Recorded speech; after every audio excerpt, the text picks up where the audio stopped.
Hello guys, welcome back to our YouTube channel. അപ്പോൾ ഇന്ന് എന്തായാലും ഒരു കട്ട്ലേറ്റിൻ്റെ പരിപാടിയാണ് നോക്കാൻ പോകുന്നത്. അപ്പോൾ സവാളയും പച്ചമുളകും ഇട്ട് എന്ത് ചെയ്താൽ നമുക്ക് നന്നായിട്ടൊന്ന് വഴറ്റിയെടുക്കണം.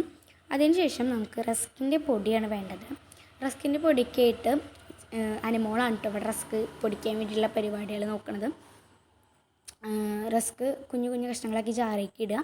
അതിനുശേഷം പൊടിക്കാൻ നോക്കുമ്പോൾ തിരിച്ചപ്പോഴാണ് ഗൈസ് അവൾ അറിയണത് സ്വിച്ച് ഇടാണ്ടാണ് അവൾ തിരിക്കണത്. പിന്നെ അവൾ വീണ്ടും എന്ത് ചെയ്ത് സ്വിച്ചൊക്കെ ഇട്ടിട്ട് നല്ലപോലെ തിരിച്ചിട്ട് ഗൈസ്. അത് ഭയങ്കര ഒരു കോമഡി സീനായിരുന്നു കേട്ടോ അവിടെ ഉണ്ടായിരുന്നത്. അത് നമുക്ക് നല്ല തരിതരിയായിട്ട് തന്നെ പൊടിച്ച് കിട്ടണം. എല്ലാന്നുണ്ടെങ്കിൽ അതിൻ്റെ ഒരു ഭംഗിയൊന്നും കിട്ടില്ല. അപ്പോൾ നമ്മളിത് നന്നായിട്ട് പൊടിച്ച് എടുത്തിട്ടുണ്ട് കേട്ടോ. പിന്നെ നമ്മുടെ അടുപ്പത്തുള്ള സവാളയ്ക്ക് ഇഞ്ചി വെളുത്തുള്ളി പേസ്റ്റാണ് ഇട്ടിട്ട് നന്നായി മിക്സ് ചെയ്ത് കൊടുക്കാം. പിന്നെ നമുക്ക് വേണ്ടത് എന്താണെന്ന് വെച്ചാൽ മസാലയുടെ പൊടിയാണ്. അതും നമുക്ക് ആവശ്യത്തിന് ഇട്ട് കുറച്ച് ഇട്ട് കൊടുത്താൽ മതി.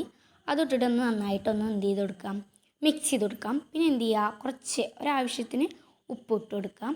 പിന്നെ ഇത് കുരുമുളകിൻ്റെ പൊടിയാണ് കേട്ടോ. കുരുമുളകിൻ്റെ പൊടിയും കൂട്ടിയിട്ട് വേണം നമുക്ക് എന്ത് ചെയ്ത് കൊടുക്കാൻ, മിക്സ് ചെയ്ത് കൊടുക്കാനായിട്ട്. അപ്പോൾ നന്നായിട്ട് തന്നെ വഴറ്റി വരണം. നമ്മളെ കട്ട്ലേറ്റിൻ്റെ രൂപം അറിയാമല്ലോ, അതുപോലെ നന്നായി വഴറ്റി വരണം. ഇനി നമ്മളിവിടെ 2 മുട്ട എടുത്തിട്ടുണ്ട്. ആ 2 മുട്ടയ്ക്കും ഒരു അല്പം ഉപ്പിട്ടിട്ട് നന്നായി ബീറ്റ് ചെയ്തെടുക്കണം. നന്നായിട്ടുണ്ട് ബീറ്റ് ആയിക്കോട്ടെ. ഇനി നമ്മൾ പൊരിച്ച് വെച്ച ചിക്കനാണ്. ഇത് നമുക്കൊന്ന് മിക്സിയിലിട്ടിട്ട് ഒന്ന് നന്നായിട്ട് പൊടിച്ചെടുക്കാം. ചെറുതായിട്ട് ഒരു 2 അടി അടിച്ചാൽ മതി. അപ്പത്തിനും അത് അടിപൊളിയായിട്ട് വന്നിട്ടുണ്ടാവും. അത് നമുക്കിനി ഈ ഉരുളൻകിഴങ്ങിന് മിക്സിക്ക് ഇട്ടെടുക്കണം. ആദ്യം നമ്മൾ കൂട്ടി വെച്ചിട്ടുള്ള ആ മിക്സ് നമുക്ക് ഉരുളൻകിഴങ്ങ് വേവിച്ച് വെച്ചിട്ടുള്ളതാണ്. അത് നമ്മൾ ആദ്യം തന്നെ വേവിച്ച് വെച്ചിട്ടുള്ളതാണ്. അതിലേക്ക് നമ്മൾ ഇട്ടിട്ട് എന്ത് ചെയ്ത് കൊടുക്കണം, നന്നായിട്ടൊന്ന് മിക്സ് ചെയ്ത് കൊടുക്കണം. കൈയിട്ട് തന്നെ മിക്സ് ചെയ്താൽ അതിൻ്റെ ഒരു ഭംഗി കിട്ടുള്ളൂ. പിന്നെ ഇത് എന്താണെന്ന് വെച്ചാൽ ചിക്കൻ നമ്മൾ ഇതാക്കി വെച്ചിട്ടുണ്ടല്ലോ, ആ ചിക്കനും കൂടി ഇട്ടിട്ട് എന്ത് ചെയ്താണ് അതിൻ്റെ പാകത്തിനനുസരിച്ച് മിക്സ് ചെയ്ത് കൊടുക്കുകയാണ്. പിന്നെ നമ്മൾ കട്ട്ലേറ്റിൻ്റെ ഷേപ്പ് നിങ്ങൾക്ക് അറിയാമല്ലോ, ആ ഷേപ്പിൽ നമ്മൾ അത്യാവശ്യം വലിയ ഷേപ്പിലാണ് നമ്മൾ ചെയ്യണത്. ഇത് ചെയ്തിട്ട് മാറ്റി വയ്ക്കുകയാണ്. കുറച്ച് റെസ്റ്റ് ചെയ്യാൻ വെക്കണം. പിന്നെ നമ്മൾ റസ്ക് പൊടിച്ചതും കോഴിമുട്ട ആദ്യം നമ്മൾ കോഴിമുട്ടയിൽ ഡിപ്പ് ചെയ്തിട്ട് റസ്ക് പൊടിച്ചേക്ക് ഇട്ടിട്ട് ഒന്ന് കോട്ട് ചെയ്തിട്ട് നമ്മൾ വേറൊരു പ്ലേറ്റിലേക്ക് മാറ്റാണ് ചെയ്തത്.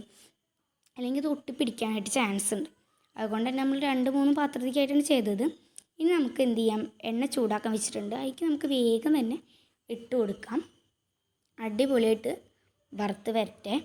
അപ്പം നന്നായിട്ട് കുറച്ചധികം തന്നെ റസ്കിൻ്റെ പൊടി ഇടുകയെന്നുണ്ടെങ്കിൽ നല്ല ക്രഞ്ചി ആയിട്ട് ഇട്ടിരിക്കുക.